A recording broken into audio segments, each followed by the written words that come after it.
Hey guys, welcome back to some more AFK Arena. Today we're over on our YouTube account and we are looking at the Grand Hunt and we're going to be checking out the guide. So overall guys, showing you what I've been running within the Temporal Beacon. The Grand Hunt, I've actually been running Support, Warrior, Tank. Seems like those are going to be some solid choices. Again, haven't even looked at the guide that came up. I got a message saying that there was something new from AFK Inside, so I'm going to check it out. Badge Addiction I maxed out. This is what I've been running guys on my personal account. I'm going to try the guide after we kind of run through it. Going through the variation of the Grand Hunt, I've actually been doing pretty well, guys. You can see we're at 740, 2 days left in this, which means we're going to have to make some progression in here. So let's go ahead and take a look at the guide. All right, guys, so here it is, the Grand Hunt Season 3, Round 3. This is the last one for all of the cookies, guys, because we do get a frame if we get out of this one, if we can complete it. So I'm going to run through the team comps. Remember, we do have 5 teams. The number denotes on the left-hand side the slot that they're running in within the formation. So you can see we have Hodgkin here with, I believe it is the ammo or the bullet. We have Peanut here with the hatchet. We have Damon with the hatchet. We have Skarath here with, I believe, I think that's the revitalizing, but I think this is the rallying horn. I'm trying to pull the numbers out of memory. And looking in here, guys, your 2 big damage dealers in here are really going to be Damon and a Star. I believe this build specifically focuses on a Star specifically with doing the damage. Damon and a Star are going to be the 2 different ones. Now, I ran a different version in here. I actually ran Frampton within there. So again, I'm going to have to try this one a little bit later, see exactly where we get built out. Looking at the pet priority, we do have the Polar Beast or the Icy Beast or the Icy Fatty. And then we do have the Winged Lion in here. Now, Winged Lion also does have a priority within Team 3, which is where I would save her for, or him for, if you are looking to build out those formations. Looking at our second team, it is the Awakened version of Brutus. You can see, guys, even if you have Brutus that is not quite built up to the Ascended level Star engraving levels, will still work well within this formation. We have Saurus in here, we have Joan, and then, of course, we have the new hero right there, guys. It is Palmer. Looking at them, it is the Hatchet, which you'll see a lot through here. Also the Revitalizing. I believe this is the Resonating Crystal or something similar of that, but you can kind of match the image to the picture. And then we have Oden in here. Now, one thing you'll note is I am running Oden even in my formations in my teams.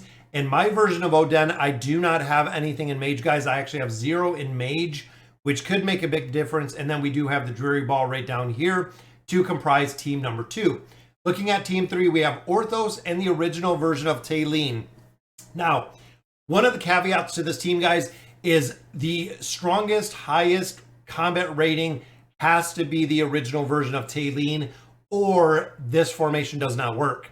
So if you have a hero like Aziz, or if you have, another support hero, if she is not the strongest one within the formation, when Orthos ults, it will not allow her to actually go through and do her movement when Orthos does the time stomp, which means that, again, she has to be the highest combat rating in the formation. Halos will put the cube on her first. When Orthos ults the exact same, she will have the cube on her. Now, this you can change a little bit based on the beacon and how far you do build out the beacon tree. I had to play around with it last night. I actually added 2 extra levels to my beacon to allow Taylene to actually be a little bit stronger than everyone else in the formation, making this formation really work and maximizing the damage that we're doing in there. Then we have the Winged Lion, and then we do have, I forget the name of this one. I think it's Tufty Ears. But that is 3 teams right there, guys. And you can see Tank, Warrior, Support. These are by far the 3 best that we're seeing within here. Looking at team number 4, we have Isolde, which is going to be our primary damage dealer. And then we do have Silas, Mortis, the Awakened version of Solus, which again, guys, the square around her, even if you have her not quite built as high, will be super effective. But looking in here, guys, you have Isolde, and then you have Support. That is right, guys, an entire team of support just building around Isolde in this formation, which again, we'll look at the substitutes in just a minute, but this is focused on Isolde. You have to have Isolde built, guys. If you do not, he will not have the survivability, which means he'll die out. Even with this much support, he can still die out in a bunch of different formations. And then right here, guys, we do have, this is the crit damage. I believe it's attack and crit Leafy Orb. I think it's Leafy Orb. I'm drawing a blank on my beast names for today. But you can see, guys, we have Hatchet, then we have the Revitalizing, I think it's the Herb and the Rallying Horn on there, which the second pet would be your Dragon. Now, the final team, you have the Dragon here. We have Entendre with Grez, of course, running the Hatchet. Then we also do have Rosaline, who is following Entendre within this formation. She is going to be the primary damage dealer in here. Then we also have Nevi, and we also have a copy of the Twins. Now, looking again at some substitutes in here, guys. Orthos for Estrilda, that's actually a pretty solid sub. Again, if you cannot get that original version of Taylene to actually be the highest combat rating within the formation, this is a pretty good sub. And you can see, even with both these supports, guys, Honesta can actually be built into this sub formation, which will work pretty well within the formation. Even here, they have Halos. They do have Nemisu in here. Big thing with Nemisu, of course, is he will buff haste. That is one of the big things and the reason why he is being utilized in there, guys. And then if you do not have Palmer, you can put Rain in there. This is a pretty good setup, and I'm going to hop over after this and show you what the top tier players are running within their formations, because it is a little bit of a variation from here that we're seeing within this guide.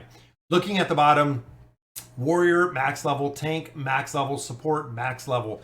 Now, if you're maxing all of those out, there's going to be a point where you're not going to be able to build them anymore. And if you're putting 100% into this, kind of how you see it here, guys, for most players, this is going to be what you're going to build as high as possible, which means optimal, you're going to have Energy Transfer, Silent Alliance, Fearsome Alliance, and Renewed Hope are all going to be at 0 for a majority of players, because if you're maxing this out, guys, even as a light spender, I'm not even remotely close to maxing any of these out with the essence that I have within there. Badge Addiction, I did max out, so I built this out a little bit different. I went to Badge Addiction and I built it out in its entirety, maxed it out to 10 of 10. Then I built Warrior, Tank, Support. I ended up putting Support again 2 levels higher just to get the original version of Taylene able to move when Orthos ults, because I do have Orthos built. Again, you'll have to play around with the variations in here, really figuring out exactly what teams are going to work within your formations. In order to gain more damage, you can reset the branch of the Elder Tree, primarily speccing into those 3 trees that we have, the Warrior, the Tank, and the Support. Awakened Solus and Brutus Legendary can also works good. Again, if you're looking at the damage factor, fundamentally, the Awakened version of Solus and the Awakened version of Brutus will work well based on what you have, but the higher you build them, the better they're going to perform when it comes to the overall damage. So again, guys, this is the guide. I'm going to hop over. I'm going to show you what the top tier players are running in here, because again, there is a little bit of variation from this. So let's go ahead and take a look at it. All right, and here we are looking at the Grand Hunt. Again, I wanted to look at players like Key that are really just the top of the leaderboard that we see all the time. You can even see, looks like they went down a little bit here. There's Julius. Julius is one that we follow. And you can see this is the formation I ran. So not only are you running a star like we've seen in there, but we are running Frampton in here as well, which, as you can see, guys, Frampton doing an incredible amount of damage. Now, granted, this is a player that has everything completely maxed out, even 36, level 36 owl rate up there, but Frampton doing a lot of damage. Now, the Brutus team, this is the exact Brutus team they are running. Again, if you don't have Palmer, the substitute in here was running Nemisu, and then we do have the Rock Lizard in here. Looking at this one, we have the original version of Taylene, again with Orthos. They're running Honesta in here. I did the same. For the Brawler's Protection, guys, Honesta was the sub that I put in here based on my formation, based on the builds that I run, and I did run the Fire Fatty as well. In here, interesting enough, it is Isolde and it is Damon, and you can see the rest of these. So they actually dropped out that version of Merlin, put Damon into this formation for that shielding aspect. But overall, guys, Isolde just absolutely crushing it when you stack all the support buffs behind him, does incredibly well. Then the final one, of course, was this perfect formation that we've seen, running Entendre with Rosaline. Guys, look at the 42.42 billion damage. Ran the Dragon in here as well. Again, little bit of a variation from what we've seen in the guide. Almost all of the All of the badges remain the exact same. So even here would be hatchet, hatchet, hatchet. That's what we see, guys. It seems like that is really the big draw to what players are building in here, is running that hatchet in multiple attempts.